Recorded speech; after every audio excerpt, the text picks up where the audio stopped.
Hey guys, so today I'm going to be reacting to a list of things that you should avoid saying when buying a car. I saw a video from my father and son who work at a dealership, and they're spilling all the do's and don'ts when it comes to car shopping.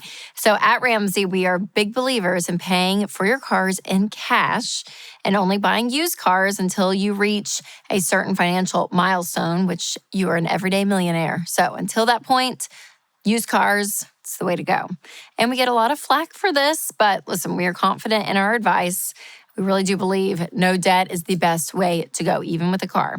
So I'm always interested in hearing someone else out there and their perspectives. So I'm going to go through their tips and just share my thoughts along the way. Okay, so let's start the video. All right, pups, we are going to run through things that car dealers, salespeople, sales managers, finance managers ask you when you're going through the process of buying a car. And then we are going to demonstrate the way that you should respond. The reason we're doing this is because, if I'm not mistaken, when you were a sales manager, you did a lot of training with your salespeople. Here are what you guys called them word tracks, right? Yeah, that's what they're called. That's what they're called. Here are the word tracks. Here are the things we say so that we can put the customer in a position where we can either get them to close, move them along in the deal.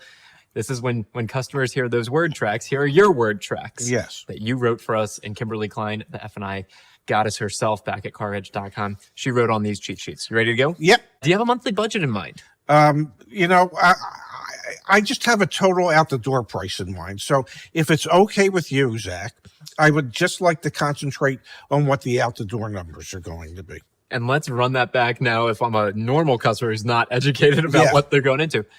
Hey, Ray, do you have a monthly budget in mind? Well, yeah. Of course I do. And what is it? Oh, well, I don't want my payment to be more than, say $700 a month. Boom. What happens when, as a customer, I say I don't want my payment to be more than $700 a month? Well, they know how they can approach the deal. They're just going to talk to you about monthly payments the whole time.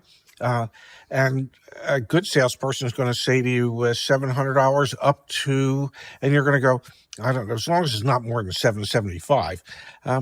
So for every $25 you push yourself, that's like another $1,000. You're just sinking yourself into a hole versus asking the question or saying back to them, well, I'm really just focused on the out the door price. Yes. All right, let's go to the next one. Okay, so we'll pause there. So they talk about, knowing that what your monthly budget is, which is great, but they're doing it in retrospect to a payment. But I think that this does prove the point, though, to know what your budget is. And when you don't use debt, you have to know your out the door price. Like, you're like, I have this cash to buy a car. What's within those price ranges, right? So that way a dealer is not talking you up into a nicer car that you can't afford. And when you have debt in the picture, as you saw, it was so easy to be like, yeah, it's $700, but I guess like $750 wouldn't be terrible. Sure, I definitely can't get to the, you start negotiating with yourself. And then there's the salesperson listening to all of this. And you're going to end up walking away with a nicer car than what you even need or what that you can afford.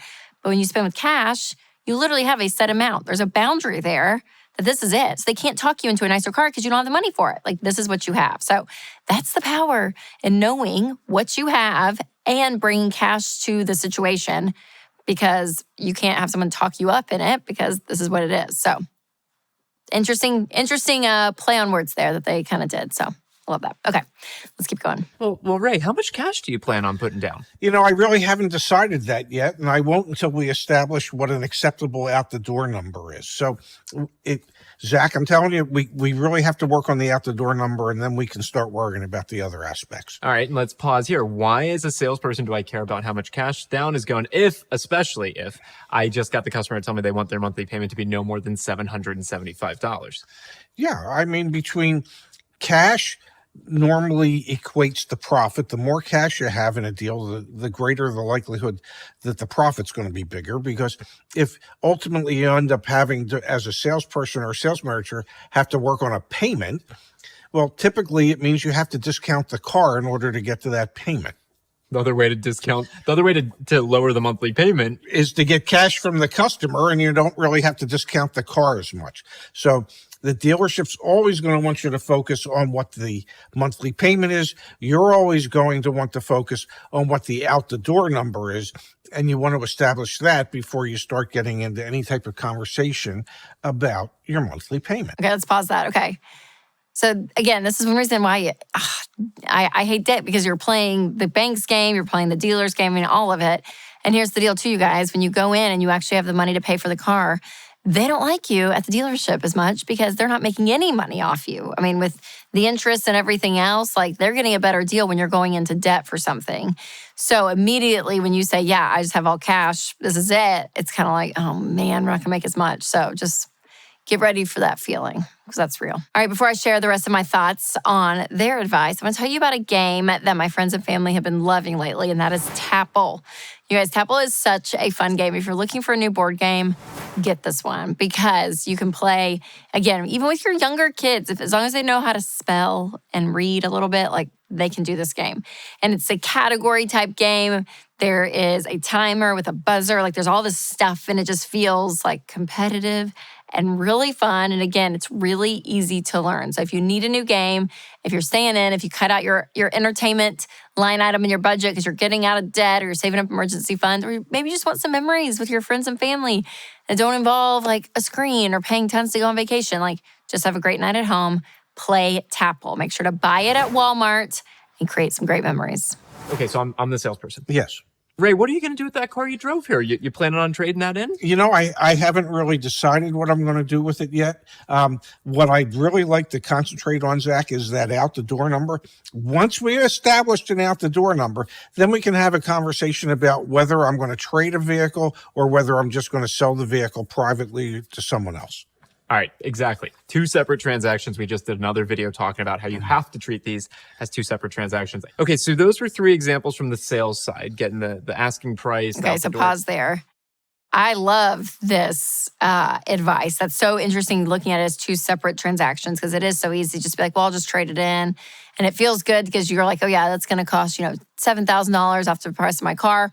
When in fact, you could get a whole lot more as for an individual buyer doing it completely on your own. So doing that research and seeing it as two completely separate transactions, I think is so smart. It's really wise. I love that piece of advice. Okay. Now, Dad, let's say we've gotten past that. Now I'm talking to the finance manager. You're going to hear some things like this. I'm the finance manager. You're the customer. Yes. Well, Ray, I assume you've given some thought to your monthly payment. I know you worked the deal with Joe out on the showroom, and everything makes sense. Do you have a sense for where you want that loan term to be and what you're comfortable with? I have indeed given it quite a bit of thought, and I've gotten a pre-approval from my credit union down the street.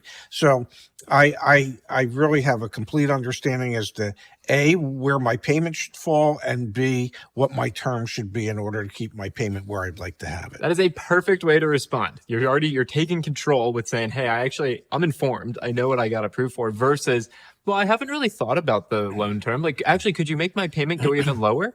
Sure. Yeah. Sure, I can make your payment go even lower, but maybe it's going to extend the term.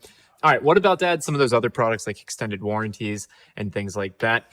The finance manager will typically pull out a menu. We have all sorts of examples of this. Kimberly has done an incredible job. We've got fake menus, faux menus. So, Dad, what do you do when the finance manager brings out that menu and puts it in front of you, either digitally or physically, and it shows all your various options for how you can protect this brand new car? It's only going to increase your monthly payment $10 a month, $50 a month, whatever the heck it is. How do you respond to that? Can I see a breakdown of what each one of these items is costing me? I'm not as concerned about the monthly payment per se as I am at what the actual charge for this item is.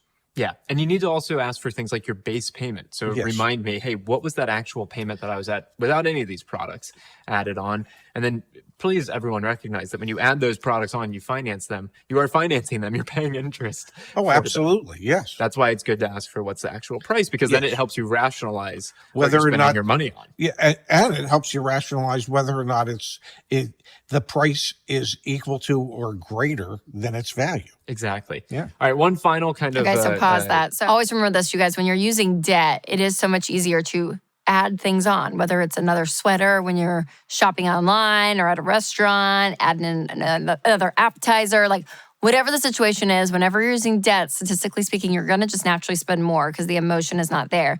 And that includes when you're buying a car. So, they use the example, let me see the breakdown of each of these warranties, which is a great question to ask, even if you're a cash buyer, like, hey, what are the options and what are the prices of all these things on this menu? But also when you're using debt, it's like, oh yeah, $10 extra on my payment.